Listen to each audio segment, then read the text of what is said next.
Assalamualaikum warahmatullahi wabarakatuh. Waalaikumsalam warahmatullahi wabarakatuh. Bagaimana Pak kabarnya hari ini? Alhamdulillah Bu Epa, kabar saya baik-baik saja. Kabar Bu Epa sendiri bagaimana? Alhamdulillah robbil alamin, kabar saya baik-baik juga Pak. Nih, bagaimana Pak? Terlihatnya Bapak ada masalah. Apa ada yang ingin dibicarakan? Oh ya Bu Epa, saya ingin mengobrol atau ingin curhat begitu tentang proses pembelajaran saya. Boleh Pak, apa yang bisa saya bantu? Begini Bu Epa, saya agak bingung menghadapi anak didik saya.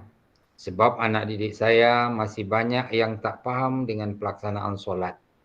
Padahal saya sudah mengajari mereka dengan teliti dan baik. Sekarang coba Bapak paparkan persoalan yang Bapak hadapi saat ini. Baik Bu Eva, masalah yang saya hadapi adalah masalah dalam pembelajaran tentang nilai agama dan moral anak-anak. Pada saat kegiatan pembelajaran, saya sering bertanya, siapa yang sholat subuh tadi? Sebagian anak angkat tangan, tanda mereka melakukan. Dan sebagian yang lain, diam saja. Maka saya tanya satu persatu, ada yang menjawab, saya lambat bangun, Pak. Ada yang menjawab, saya tidak pandai sholat, Pak.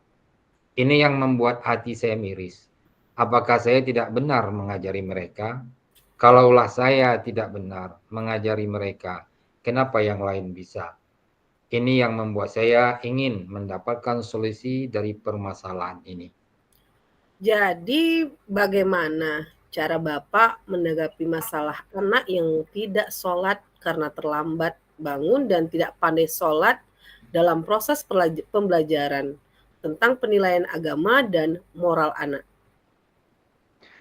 Menurut saya, sholat adalah hal yang paling urgen dalam kehidupan kita sehari-hari. Oleh karena itu, saya mencoba melakukan proses perbaikan pembelajaran tentang penilaian agama dan moral anak dengan melibatkan orang tua dalam mengontrol segala aktivitas anak di rumah terkait dengan sholat. Dari permasalahan yang Bapak hadapi, bagaimana rencana perbaikan pembelajaran yang akan dilakukan? Saya akan melakukan perbaikan dalam proses pembelajaran saya dengan melibatkan orang tua murid tentang pembelajaran sholat dan membuat pembelajaran yang menyenangkan ketika di dalam kelas, agar murid lebih fokus dan tertarik untuk mengikuti pembelajaran dan mengamalkan di rumah dan di tempat ibadah yang ada di lingkungan tempat tinggalnya. Benar sekali. Jadi berdasarkan rencana Bapak, Bapak buat, bagaimana sih seorang anak mendapatkan nilai agama dan moral yang baik? Maka nilai anak-anak mesti mengacu pada peribadatan yang dilakukannya. Menurut saya, untuk mendapatkan nilai agama dan moral yang baik, kita mesti mengacu pada peribadatan yang dilakukan anak.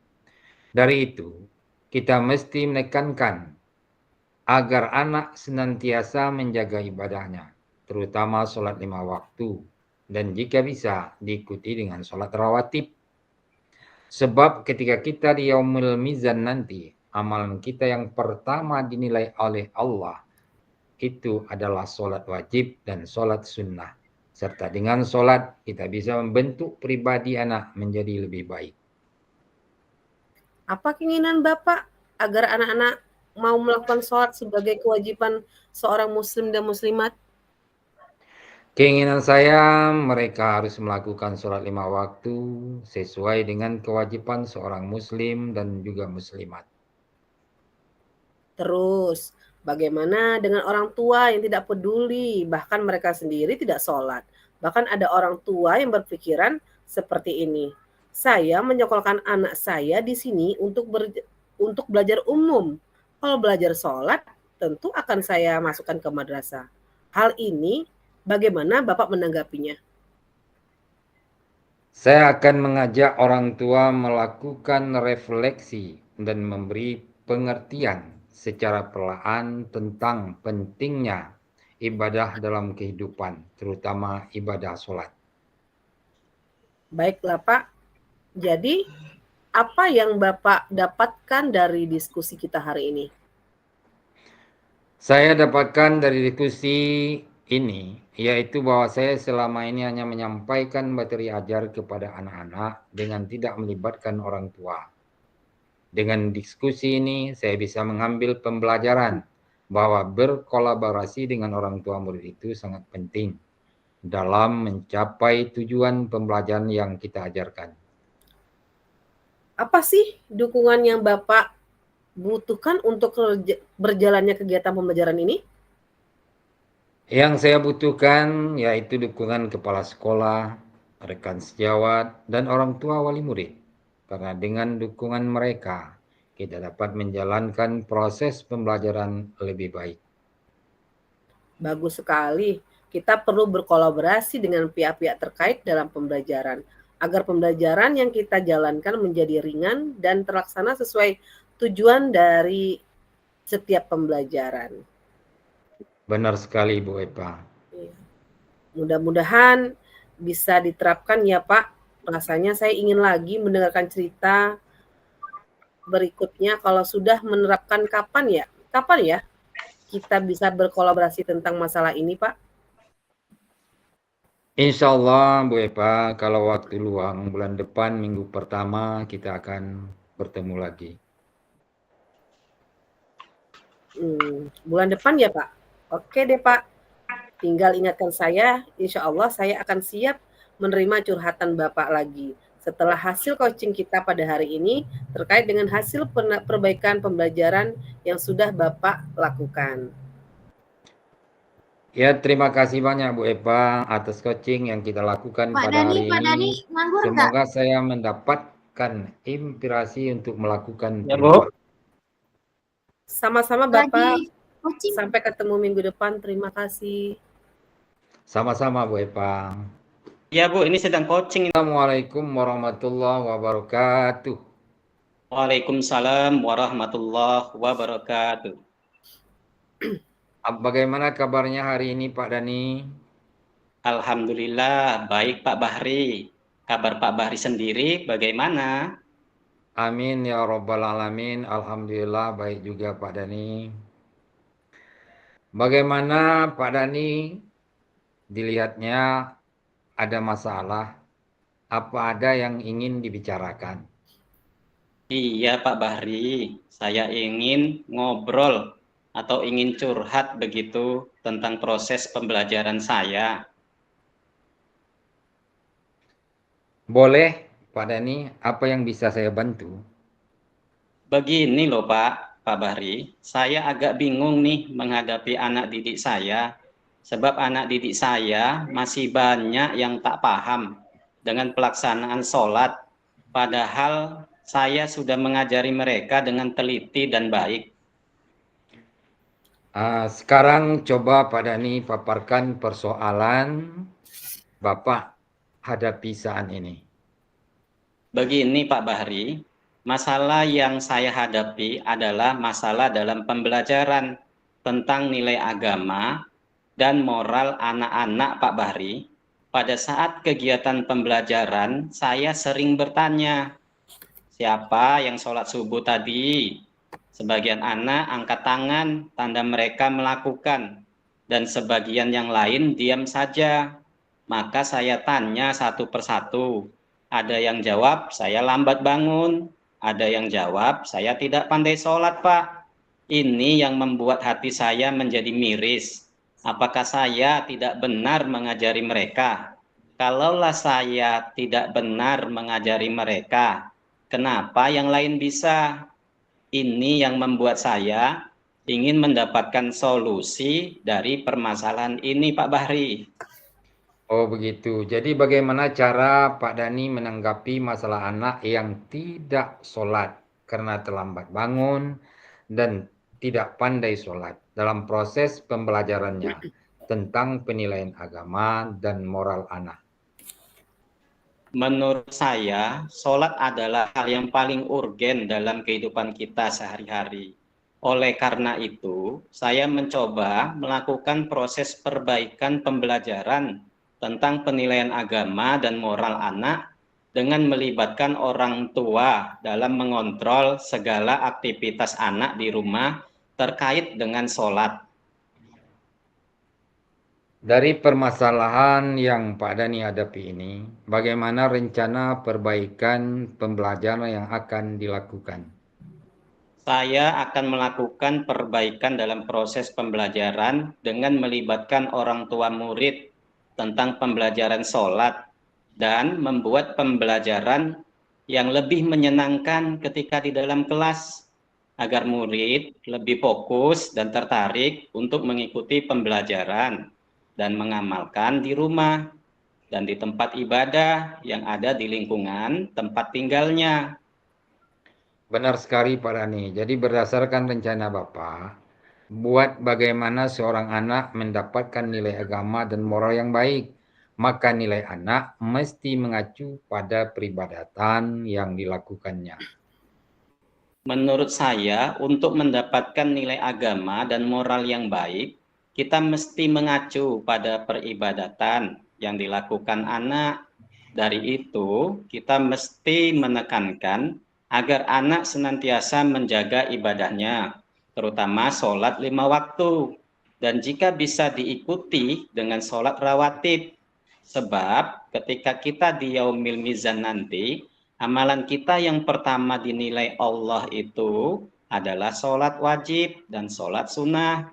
Serta dengan sholat kita bisa membentuk pribadi anak menjadi lebih baik. Apa keinginan Pak Dhani agar anak-anak mau melakukan sholat sebagai kewajiban seorang muslim dan muslimat?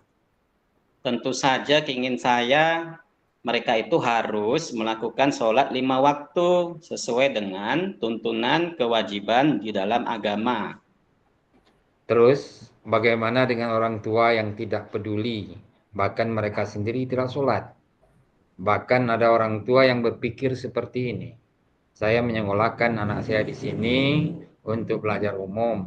Kalau untuk belajar sholat, tentu akan saya antar mereka ke madrasah. Hal ini bagaimana Pak Dhani menanggapinya?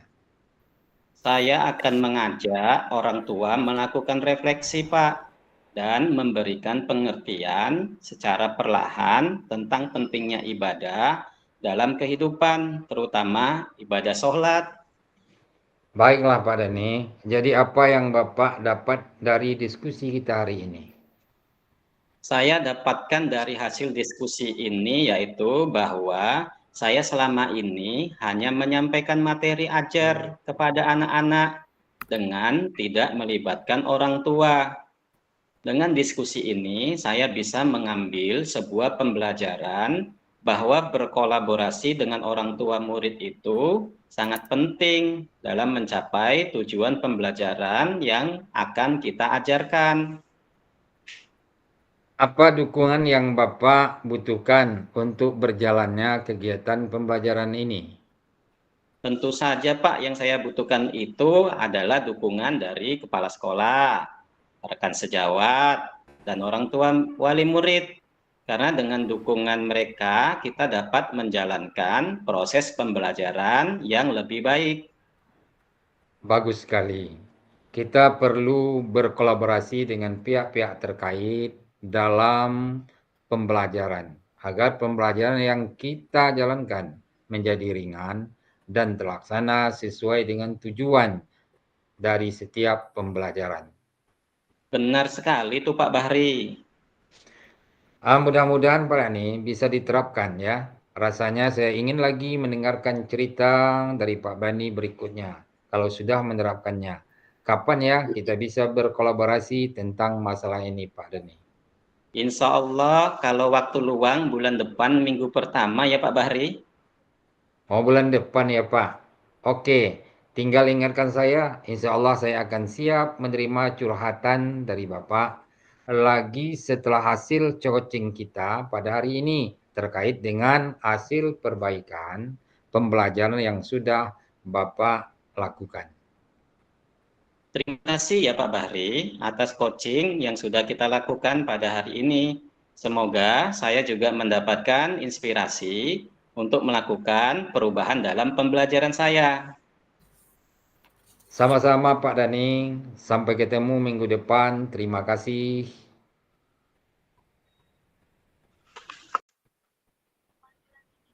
Assalamualaikum warahmatullahi wabarakatuh. Waalaikumsalam warahmatullahi wabarakatuh. Ibu Eva, bagaimana kabarnya hari ini? Alhamdulillah Pak Dani sehat. Bagaimana dengan Bapak sendiri? Alhamdulillahirabbil alamin, kabar saya juga baik-baik ini Bu. Bagaimana lihatnya Ibu Eva ada masalah nih? Apa ada yang ingin dibicarakan? Iya Pak Dani, saya ingin ngobrol, ya sedikit curhat begitu tentang pembelajaran saya. Oh, boleh nih Bu Eva. Apa nih yang kira-kira bisa saya bantu? Begini Pak Dani, saya agak bingung menghadapi anak didik saya, sebab anak didik saya masih banyak yang tak paham dengan pelaksanaan sholat. Padahal yang saya sudah mengajari mereka dengan teliti dan baik. Sekarang coba Ibu Eva paparkan persoalan yang Ibu Eva hadapi saat ini. Begini Pak Dani, masalah yang saya hadapi adalah masalah dalam pembelajaran tentang nilai agama dan moral anak-anak. Pak, pada kegiatan pembelajaran yang saya sering bertanya, siapa yang sholat subuh tadi? Sebagian anak angkat tangan, tanda mereka melakukan. Dan sebagian yang lain diam saja. Maka saya tanya satu persatu, ada yang jawab saya lambat bangun, ada yang jawab saya tidak pandai sholat, Bu. Ini yang membuat hati saya miris. Apakah saya tidak benar mengajar mereka? Kalaulah saya tidak benar mengajari mereka, kenapa yang lain bisa? Ini yang membuat saya ingin mendapatkan solusi dari permasalahan saya ini, Pak Dani. Jadi bagaimana cara Ibu menanggapi masalah anak yang tidak sholat karena terlambat bangun dan tidak sholat dalam proses pembelajarannya dan tidak pandai sholat dalam proses pembelajarannya tentang penilaian? Menurut saya, sholat adalah hal yang paling urgent dalam kehidupan kita sehari-hari. Oleh karena itu, saya mencoba melakukan proses perbaikan pembelajaran tentang penilaian agama dan moral anak dengan melibatkan orang tua dalam mengontrol segala aktivitas anak di rumah terkait dengan sholat. Hadapin ini, bagaimana rencana perbaikan pembelajaran yang akan Ibu lakukan? Saya akan melakukan perbaikan dalam proses pembelajaran saya dengan melibatkan orang tua murid tentang pembelajaran sholat dan membuat pembelajaran yang menyenangkan ketika di dalam kelas agar murid lebih fokus dan fokus terkait untuk mengikuti pembelajaran yang mengamalkan di rumah dan di tempat ibadah yang ada di lingkungan tempat tinggalnya. Benar sekali. Jadi berdasarkan rencana Ibu, bagaimana seorang anak mendapatkan nilai agama dan moral yang baik? Maka nilai anak mesti mengacu pada peribadatan yang dilakukannya. Menurut saya, untuk mendapatkan nilai agama dan moral yang baik, kita mesti mengacu pada peribadatan yang dilakukan anak. Dari itu, kita mesti menekankan agar anak senantiasa menjaga ibadahnya, terutama sholat 5 waktu, dan jika bisa diikuti dengan sholat rawatib. Sebab ketika kita di yaumul mizan nanti, amalan kita yang pertama dinilai Allah adalah sholat wajib dan sholat sunnah. Serta dengan sholat kita bisa membentuk pribadi anak menjadi lebih baik. Apa sih keinginan Bu Eva agar anak-anak mau melakukan sholat sebagai kewajibannya sebagai seorang muslim dan muslimat. Keinginan saya, Pak Dani, ya agar anak-anak mau melakukan sholat sebagai kewajiban seorang muslim dan muslimat. Terus bagaimana ini Bu dengan orang tua yang tidak peduli, bahkan mereka sendiri tidak sholat. Bahkan ada orang tua yang berpikir seperti ini, saya menyekolahkan anak saya di sini untuk belajar umum. Kalau belajar sholat tentu akan saya masukkan ke madrasah. Hal ini bagaimana Bu Epa menanggapinya? Saya akan mengajak orang tua melakukan refleksi dan memberikan pengertian secara perlahan tentang pentingnya ibadah dalam kehidupan, terutama ibadah sholat, Pak. Oh, baiklah Ibu Epa. Jadi, apa yang Ibu Epa dapatkan nih dari diskusi kita pada hari ini? Saya dapatkan dari hasil diskusi kita hari ini bahwa saya selama ini hanya menyampaikan materi saja kepada anak-anak dengan tidak melibatkan orang tua. Dengan diskusi ini saya bisa mengambil pembelajaran bahwa berkolaborasi dengan orang tua murid itu sangat penting dan mencapai tujuan pembelajaran yang kita ajarkan. Jadi, apa nih Bu Epa dukungan yang Ibu butuhkan nih untuk berjalannya kegiatan pembelajaran kita ini? Iya Pak Dani, saya akan membutuhkan dukungan ya terutama kepala sekolah, rekan sejawat, terutama lagi nih dengan orang tua murid. Karena dengan dukungan mereka kita dapat menjalankan proses pembelajaran yang lebih baik. Oh, bagus sekali tuh Bu Epa. Kita perlu nih memang berkolaborasi dengan pihak-pihak terkait dalam pembelajaran agar pembelajaran yang kita jalankan menjadi ringan dan terlaksana sesuai dengan tujuan dan dari setiap pembelajaran. Benar sekali Pak Dani. Mudah-mudahan bisa diterapkan ya Bu Epa. Rasanya ingin lagi mendengarkan cerita berikutnya. Kalau sudah menerapkannya, kapan ya kita bisa berkolaborasi tentang masalah ini, Bu Epa? Insya Allah kalau waktu luang bulan depan minggu pertama nih Pak Dani. Oh, bulan depan ya Bu Epa ya. Oke Bu Epa, kita tinggal ingatkan saya, insya Allah saya akan siap menerima curhatan dari Ibu lagi setelah hasil coaching kita pada hari ini terkait dengan hasil perbaikan pembelajaran yang sudah Ibu Epa lakukan. Terima kasih ya Pak Dani atas coaching kita lakukan pada hari ini. Semoga saya mendapatkan inspirasi untuk melakukan perubahan. Sama-sama Ibu Epa, sampai ketemu minggu depan. Terima kasih. Sama-sama, terima kasih Bapak.